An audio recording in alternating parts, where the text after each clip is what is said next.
primetime news this evening. Constitutional Reform Committee reaches consensus to sever ties with the British monarch. Another suspect in the recent $23 million heist nabbed. And environmental group refutes report about increased turtle poaching in Portland.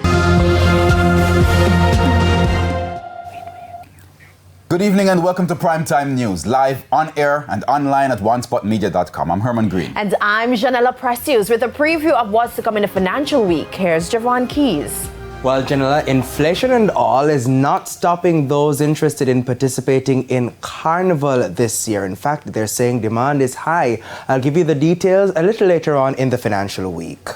All right, thank you. And we go now to Janella is a Carnival person. We go now to what's coming up in sports. Jordan?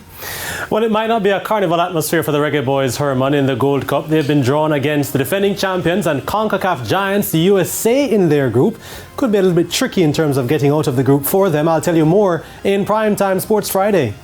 And speaking about Carnival, I wonder what the weather will be like. Romain?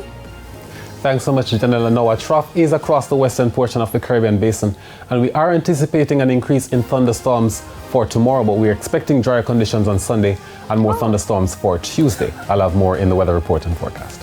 There's also sports commentary and E-Prime in this newscast, but before the break, the feedback question. Our question this evening: what are your thoughts on the levels of crime and violence being experienced in parishes which were once deemed peaceful? You can share comments online, facebook.com/television Jamaica, and tweet us at TVJ News Center.